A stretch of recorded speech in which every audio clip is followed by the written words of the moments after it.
Story 1. The Mysterious Old Chest. When Anne and I moved into our first apartment together in Lowell, Massachusetts, it was everything we had hoped for. A cozy two-bedroom on the second floor of an old Victorian house nestled on a quiet street just outside of downtown. We had been together for 5 years, and this place felt like a fresh start, something we'd both needed after living with roommates for so long. I remember that first weekend, laughing as we unpacked boxes, the smell of pizza filling the air while we sat on the floor since we hadn't bought a dining table yet. Life was simple, predictable, normal, but that's where it all started, with something as mundane as finding furniture. We were browsing Craigslist one evening, looking for a cheap piece to add some character to the apartment. That's when Anne came across an old chest listed for just $50. The ad was brief, no real description, but the photo showed a beautiful, weathered wooden chest. Ornate carvings, solid wood, a real antique. "It's perfect," Anne said. She's always had a thing for vintage items. Me, not so much, but I agreed. We could use it as a coffee table, or maybe for extra storage. I didn't think much of it. But looking back now, that was the first of many mistakes. The next morning, we drove out to meet the seller. The address took us to a part of town I wasn't familiar with, a more rural area about 30 minutes outside of Lowell. The house was odd. It wasn't decrepit or anything, but there was something off. It was large but neglected. Overgrown lawn, peeling paint, shutters hanging loosely. The guy who greeted us was in his late 60s, maybe older, with graying hair and a nervous energy about him. He didn't invite us inside, just led us around to the garage where the chest was sitting. Anne was immediately smitten with it. I, on the other hand, was starting to feel uncomfortable. The chest looked older in person, worn in ways that didn't match the charm Anne had seen in the photo. It was almost like it had been mistreated. There were dark stains on the wood, and the air in the garage was thick, like dust and mildew had been collecting for years. But Anne was excited, and before I could even think to object, we were loading it into the back of the car. As we drove home, I couldn't shake the feeling that something was wrong. Maybe it was the seller's jittery behavior. He practically shoved the chest at us and disappeared before I could even ask where he'd gotten it. But Anne didn't seem to notice.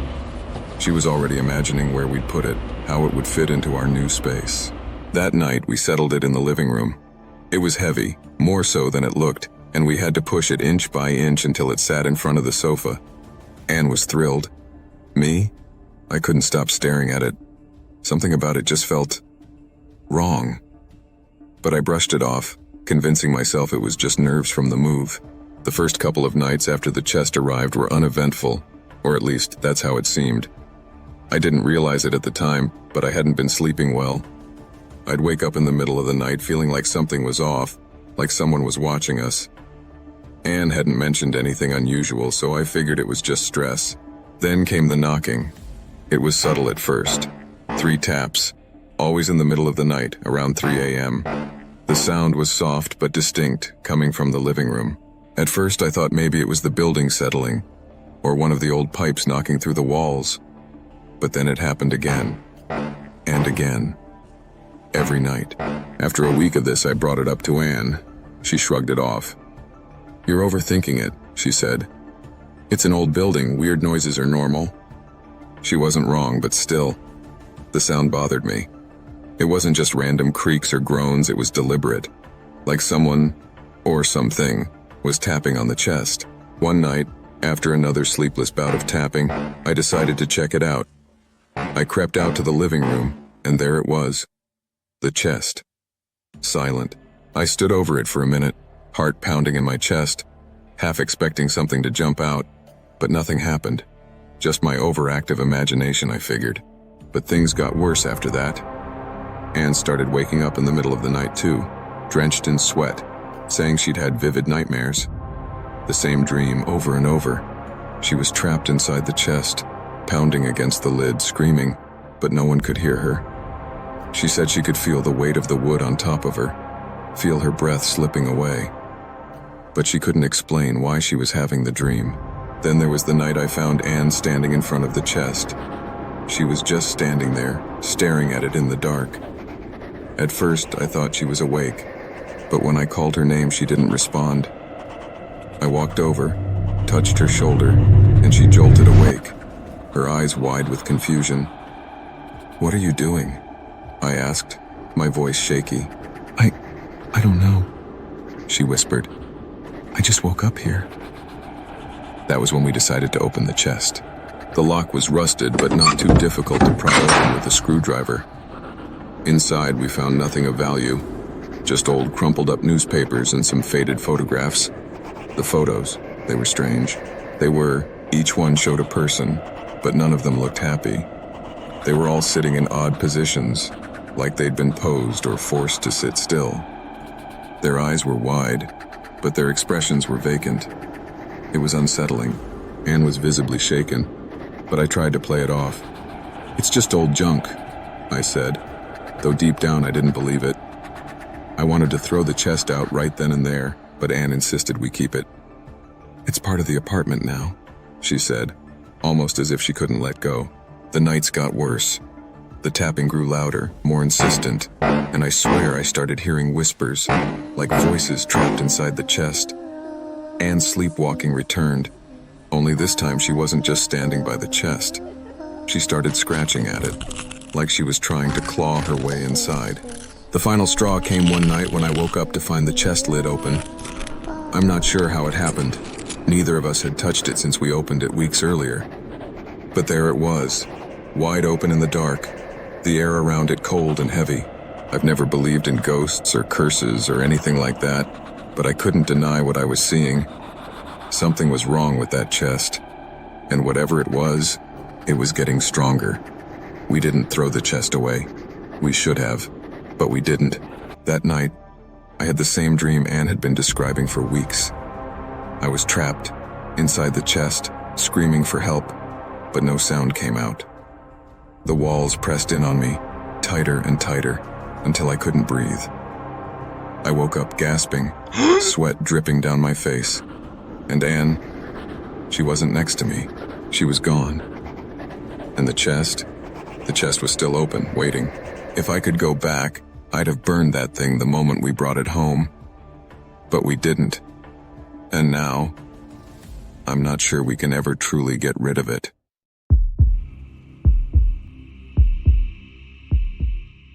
Story 2, The Roommate Who Never Left. After the breakup, I just needed to get out.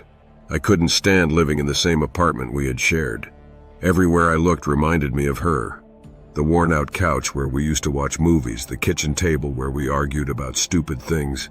It all felt like too much. So I found myself scrolling through Craigslist at 2 a.m. one night, searching for a cheap room to rent.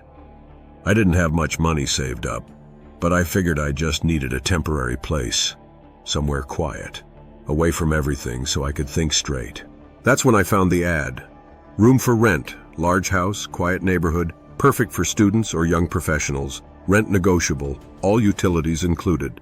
The price was lower than anything else I'd seen. But what caught my attention most was the location. Just a few miles from the college campus, in a quieter part of town. The photos of the house showed a well-maintained two-story Victorian with ivy creeping up the sides, a wraparound porch, and large windows. It looked cozy, peaceful even. It felt like the escape I needed. I called the number listed and spoke to Susan, the landlord. She sounded older, polite but reserved, and eager to rent out the room. "You can move in as soon as possible," she said. "No need to worry about signing anything formal right away. If you like the place, we'll figure out the rest later." I didn't have any reason to question it. I just wanted to get out of my old place. The house was even more charming in person. It stood on a quiet street, surrounded by trees that had begun to change color as fall set in. The inside was just as inviting. Hardwood floors, high ceilings, and vintage furniture that made it feel like stepping back in time. Susan greeted me at the door. She was probably in her early 60s with graying hair and kind eyes, though there was something a bit weary about her. She showed me around, pointing out the shared spaces and the room I'd be renting. "This used to be my son's room," she said as we stood at the doorway of the small, sunlit bedroom. "He moved out a few years ago. The room had a simple setup, a bed, a dresser, and a desk. It was perfect for what I needed." As I unpacked over the next few days, Susan mostly kept to herself, which was fine with me. She lived upstairs and her presence was subtle, almost ghost-like. I rarely saw her unless I went out of my way to chat in the kitchen or passed her in the hallway. But it wasn't long before I started noticing things that didn't sit right.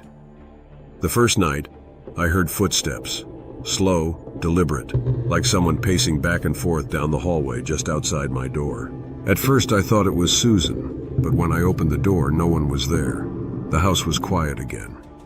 I brushed it off, telling myself it was just the old floorboards settling. But then it happened again, and again, every night.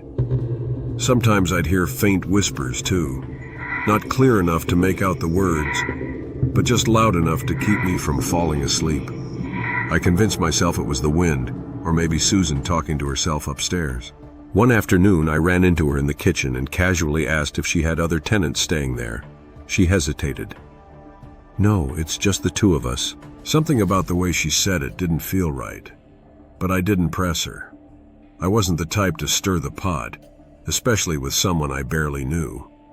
But the more time I spent in the house, the more I couldn't shake the feeling that I wasn't alone. There were closed doors in the house, rooms Susan never talked about or opened. I didn't think much of it at first. Lots of people have rooms they don't use or keep locked for storage. But late at night, when the footsteps started, I would hear something coming from one of those closed rooms. A soft, shuffling sound, like someone moving around inside.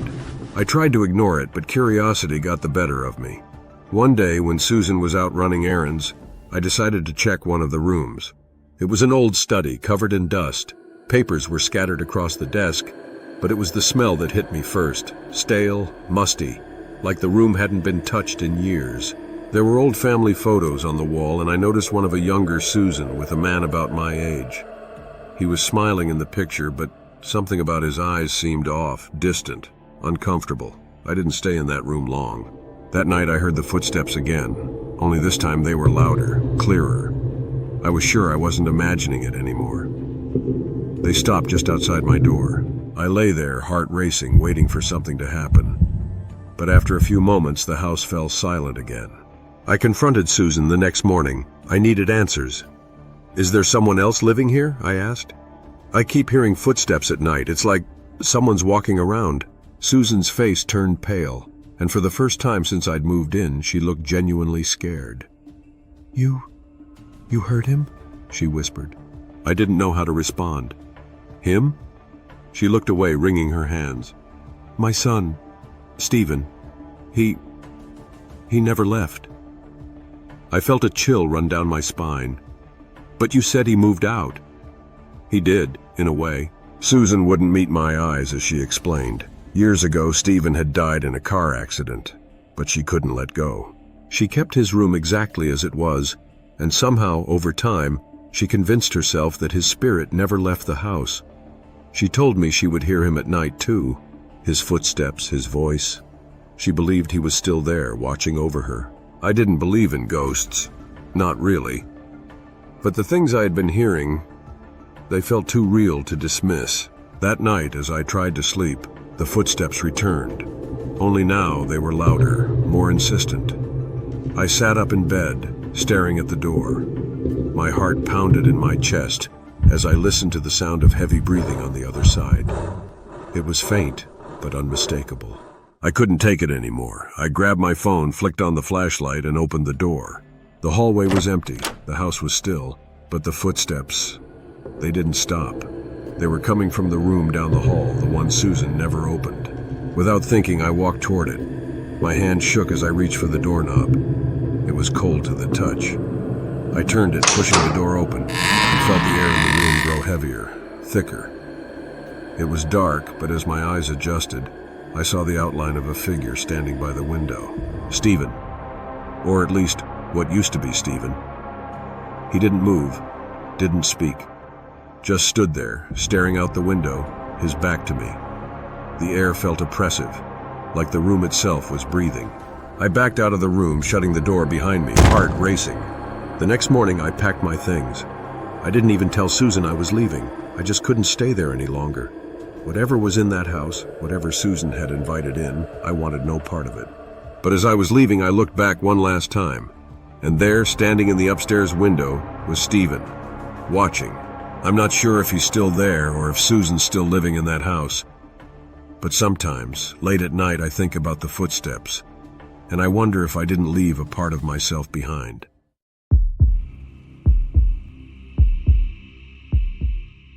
Story 3, The Photographer's Offer. It was supposed to be a regular Saturday.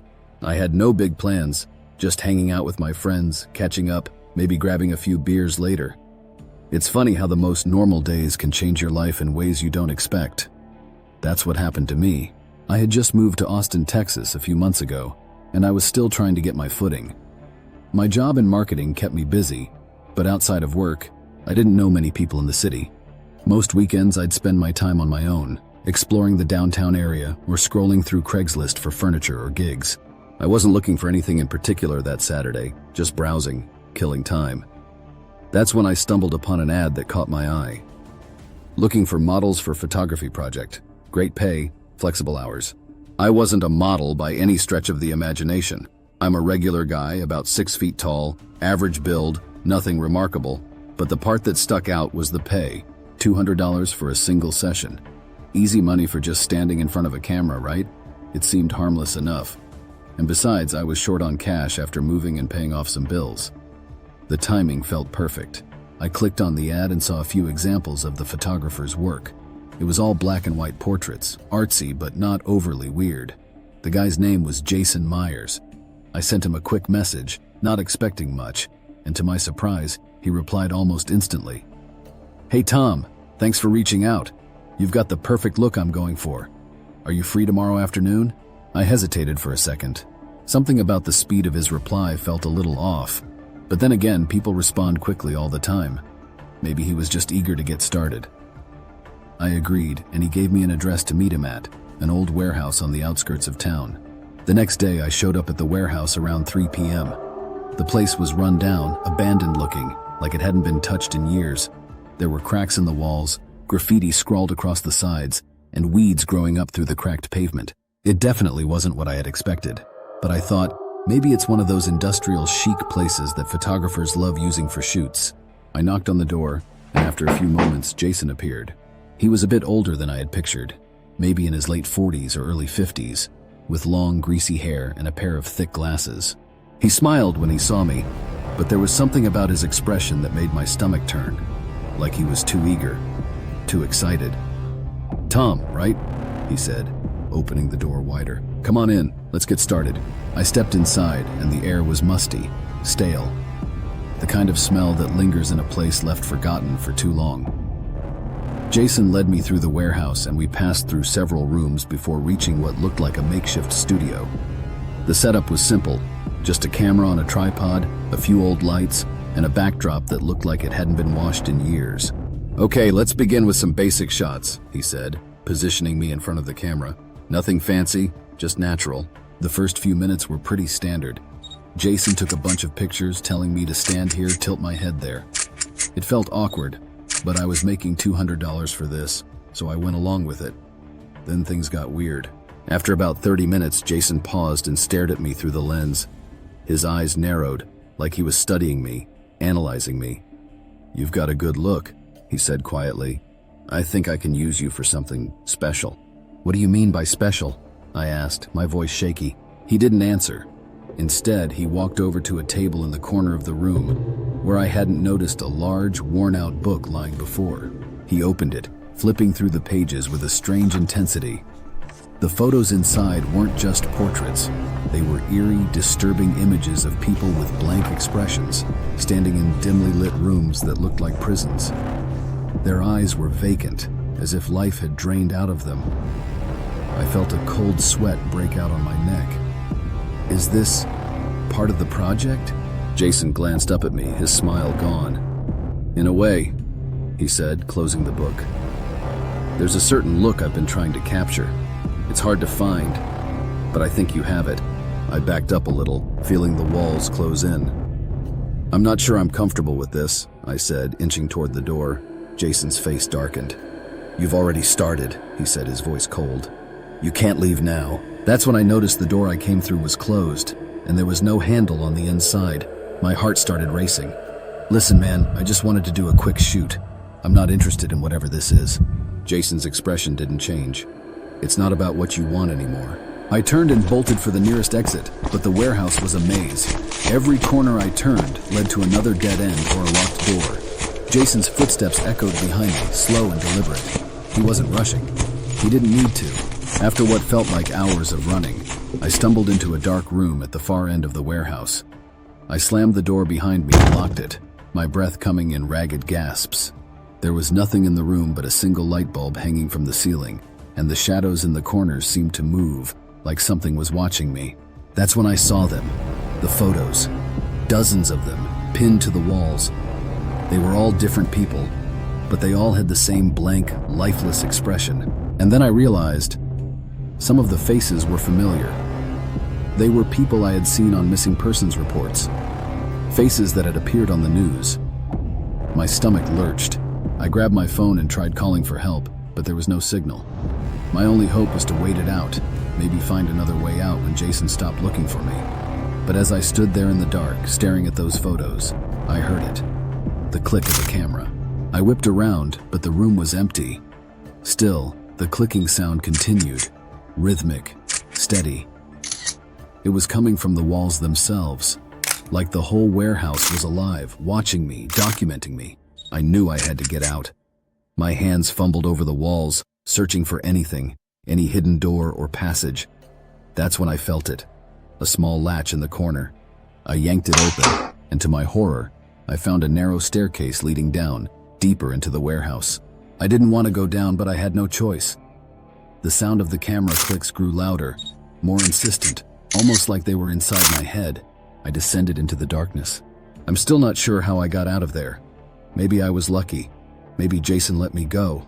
But one thing's for sure, I wasn't the first person to take up the photographer's offer, and I doubt I'll be the last.